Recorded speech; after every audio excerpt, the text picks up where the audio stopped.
Next topic है हमारा pollen grain. Pollen grain जो होता है वो मेल गैमेट होता है, और अगर हम हिबिस्कस का प्लांट यही लैब में हम करेंगे तब देखेंगे कि उसमें येलोइश कलर का जो पाउडर होता है एंथर के ओपन होने के बाद हमें वो दिखाई देता है, that is pollen grain. Pollen grain और जनरली पोलन ग्रेन जो होता है वो स्पेरिकल शेप है। ये देखिए, ये एक पोलन ग्रेन की स्ट्रक्चर है, स्पेरिकल शेप है। इट हैज़ हमने 2 लेयर। देखिए बेटा, पोलन ग्रेन है, मान लो ये पोलन ग्रेन है, ठीक है। पोलन ग्रेन की 2 लेयर होती हैं, एक ये आउटर होती है और एक ये इनर होती है। आउटर लेयर को हम बोलते हैं एक्साइन और इनर लेयर को हम बोलते हैं इंटाइन, ठीक है। तो इसमें जो आउटर लेयर है, hard outer layer called exine, जो कि किसकी बनी है, स्पोरोपोलेनिन की। जो ये वाली लेयर है ये किसकी बनी हुई है, स्पोरोपोलेनिन की, ठीक है। स्पोरोपोलेनिन का काम क्या है, स्पोरोपोलेनिन है, इसकी वजह से स्पोरोपोलेनिन एक मोस्ट रेजिस्टेंट ऑर्गेनिक मटेरियल होता है। रेजिस्टेंट का मतलब है कि ये किसी भी चीज़ से अफेक्ट नहीं होता है, जैसे कि हाई टेम्परेचर में या स्ट्रॉन्ग एसिड एल्कली वगैरह से ये अफेक्टेड नहीं होता। कोई भी ऐसा एंजाइम नहीं है जो स्पोरोपोलेनिन को डिग्रेड कर सके, ख़त्म कर सके। Pollen grain exine has a prominent aperture, और इसी के पास देखो ये पूरा का पूरे की हार्ड कवरिंग होती है, स्पोरोपोलिन की बनी हुई होती है, जिसकी वजह से कोई भी बाहर से मटेरियल है वो इसको अफेक्ट नहीं कर सकता। लेकिन इसके पास एक पोर होता है, that is known as germ pore. ये एक ऐसी जगह होती है जहाँ पे स्पोरोपोलिन प्रेजेंट नहीं होता है, इसके अलावा पूरी स्ट्रक्चर में ये प्रेजेंट होता है, ठीक है। जितनी भी स्ट्रक्चर है, सिर्फ एक ये जर्म पोर वाली जगह पर ये नहीं होता है, और इसकी वजह से ये किसी भी चीज़ से अफेक्ट नहीं हो सकता है। जहाँ पे जो जर्म पोर है वहाँ पे ये एब्सेंट होता है। पोलन ग्रेन जो होता है इसको हम लॉन्ग टाइम तक फॉसिल की तरह प्रिजर्व करके रख सकते हैं, क्योंकि ये स्पोरोपोलिन का बना हुआ है, इजीली डिग्रेड नहीं होता है। Inner wall of the pollen grain is called intine. अंदर वाले को मैंने अभी बताया आपको, इंटाइन होती है, ये थिन होती है और ये सेलुलोज और पैक्टिन की बनी होती है। जैसे कंपोजिशन पूछी जाए तो ये बाहर वाली है, आउटर है वो स्पोरोपोलिन की है, तो इंटाइन है वो किसकी है, सेलुलोज और पैक्टिन, ठीक है। ये किसकी बनी हुई है, सेलुलोज और पैक्टिन की बनी हुई है। इसके बाद the cytoplasm of pollen grain is surrounded by, pollen grain का जो साइटोप्लाज्म है वो प्लाज्मा मेम्ब्रेन से बाउंड होता है, ये सबको ही पता है। When the pollen grain is mature, जब भी पोलन ग्रेन मैच्योर होता है तो इट कंटेन 2 सेल। जैसे ये पोलन ग्रेन है, ये मैच्योर हो गया तो अब इसके अंदर 2 सेल्स हैं। कौन कौन सी हैं, एक वेजिटेटिव सेल है, एक जनरेटिव सेल है। ये हमें दिखाई भी दे रही है, देखो, एक वेजिटेटिव सेल है, एक जनरेटिव सेल है। तो वेजिटेटिव सेल है ये बड़ी है, जनरेटिव छोटी है, ठीक है। तो वेजिटेटिव सेल इज बिगर है और फूड रिजर्वर है, और इसके अंदर जो न्यूक्लियस है वो इरेगुलर है। जबकि जनरेटिव है वो स्मॉल है, फ्लोट कर रही है साइटोप्लाज्म में, या साइटोप्लाज्म के ऊपर ये लाई करती है, और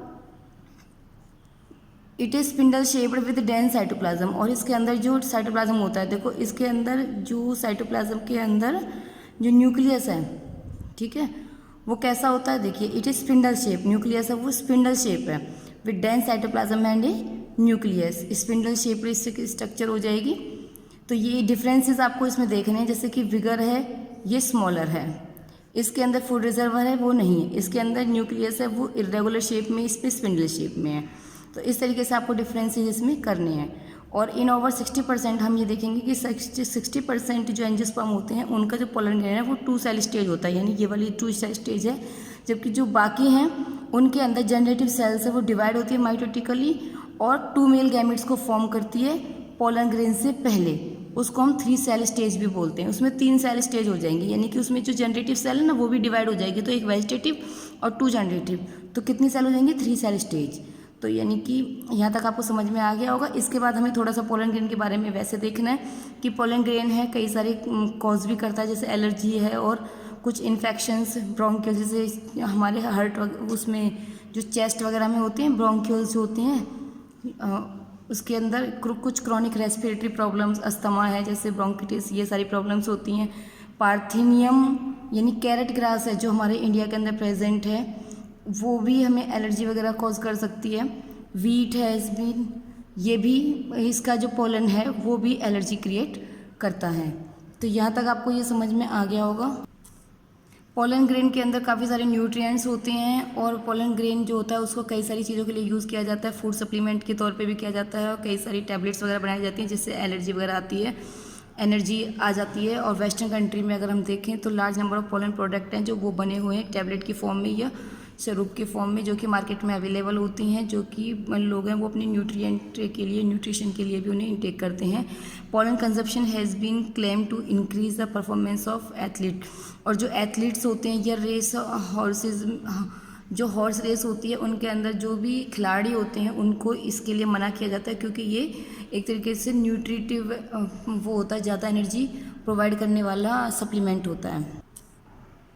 इसके बाद हम देखेंगे कि when once they are shed, जब भी ये नीचे गिर जाती हैं तो पोलन ग्रेन हैज़ लैंड, धरती पर जब गिर जाती हैं तो लॉस वायबिलिटी, तो ये अपनी आइडेंटिटी को लॉस कर देंगे। If has to be bring about fertilization, अगर फर्टिलाइजेशन हो जाए तो, क्योंकि अगर फर्टिलाइजेशन नहीं होगी तो ये अपने आराम से प्रेजेंट है, यानी ये डिस्ट्रॉय नहीं हो सकते। इसका डिस्ट्रॉय होने का नहीं होने का रीज़न मैंने आपको बता दिया, क्योंकि ये स्पोरोपोलिन का प्रेजेंट बना हुआ है।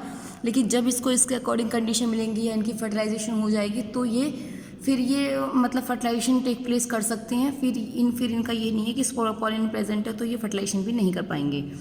इसके बाद यहाँ पे है तो the period of which pollen grain remain viable, क्योंकि ये लॉन्ग टाइम तक काफ़ी लॉन्ग ड्यूरेशन तक ये अपने आप को एडजस्ट करके रख सकते हैं। हाई टेम्परेचर में भी, ह्यूमिडिटी मॉइस्चर में भी ये अपने आप को प्रिवेंट कर सकते हैं स्पोरोपोलिन के प्रेजेंट होने की वजह से।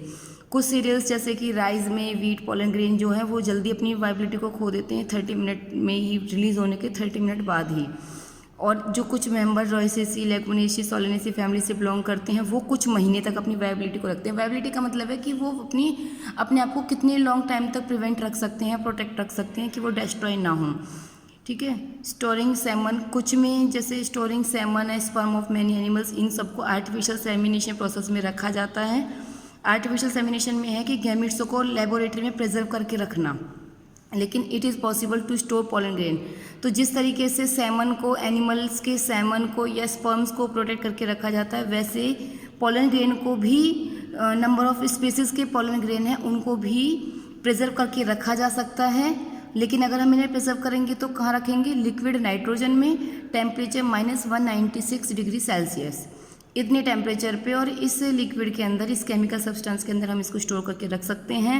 सच स्टोर पोलन, और जिस पोलन को हम स्टोर करके रख लेंगे उन्हें हम पोलन बैंक की तरह यूज़ भी कर सकते हैं। सिमिलरली टू सीड बैंक, जैसे कि सीड बैंक होते हैं जो क्रॉस ब्रीडिंग प्रोग्रामिंग में यूज़ होते हैं। क्रॉस ब्रीडिंग प्रोग्रामिंग हम उसमें crop breeding programming, crop breeding में यानी कि हम डिफरेंट वेराइटीज़ जब निकालते हैं वो हम चैप्टर 9 को पढ़ेंगे तब हम आपको बताएंगे। तो यहाँ तक आपको आई थिंक क्लियर हो गया होगा।